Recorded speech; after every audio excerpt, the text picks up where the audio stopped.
प्रियांशी राठौर और आप देख रहे हैं नेक्स्ट 9 न्यूज। महाराष्ट्र के सियासी संकट से आप सभी बखूबी वाकिफ है। जैसा कि आप जानते ही हैं कि महाराष्ट्र में इस वक्त भारी घमासान देखने को मिल रहा है।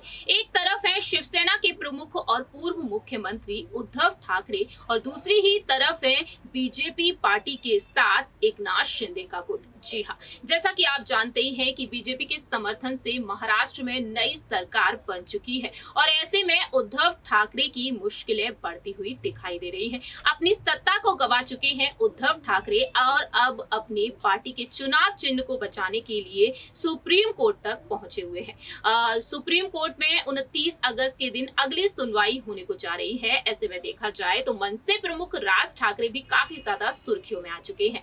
जी हाँ, राज ठाकरे कई बड़े ऐलान कर रहे हैं। जहां एक तरफ कयास ये लगाया गया कि राज ठाकरे एक बार फिर से शिवसेना की तरफ रुख कर सकते हैं, जहां एक तरफ उद्धव पहले से ही कड़ी चुनौतियों का सामना कर रहे हैं, तो वहीं अब उनके चचेरे भाई राज ठाकरे की मुश्किलें भी बढ़ती हुई दिखाई दे रही हैं। आपको याद हो कि बीते कुछ महीनों पहले लाउड स्पीकर विवाद के चलते राज ठाकरे काफी ज्यादा सुर्खियों में आ गए थे।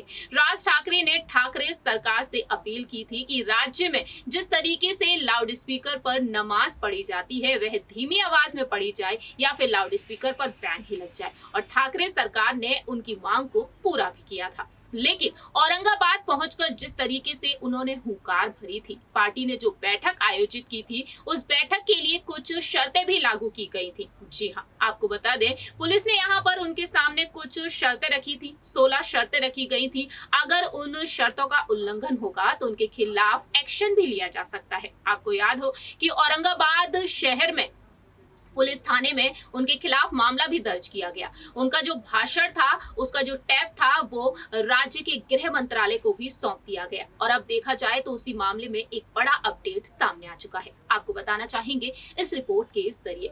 दरअसल जानकारी के लिए आपको बता दें, मई के महीने में औरंगाबाद में मनसे पार्टी ने एक बैठक बुलाई थी, जहां पर उस बैठक में राज ठाकरे ने जमकर हुंकार भरी थी, लेकिन वहां पर नियमों का उल्लंघन भी किया गया। दरअसल शर्तें कुछ इस तरीके की थी कि कोई भी ऐसी विवादित टिप्पणी नहीं की जाएगी जिससे कि किसी की भावनाएं आहत हो। वहीं राज ठाकरे पर आरोप लगा था कि उन्होंने जनसभा में निर्धारित संख्या से ज्यादा भीड़ इकट्ठी की थी और उन पर कई और भी आरोप लगाए गए थे। आपको बता दें 1 मई को औरंगाबाद स्थित मराठावाड़ा सांस्कृतिक बोर्ड के मैदान में पार्टी की बैठक बुलाई गई थी और शुरुआत में पुलिस ने उस बैठक को इजाजत तो दी थी, लेकिन कुछ शर्तों पर। दरअसल आपको बता दें कि उन शर्तों के बाद राज ठाकरे पर कुछ आरोप भी लगे कि उन्होंने उन शर्तों का उल्लंघन किया है। मनसे के हजारों कार्यकर्ताओं के बैठक में इकट्ठा किया गया और उस बैठक के बाद पुलिस ने राज ठाकरे के खिलाफ औरंगाबाद शहर के पुलिस थाने में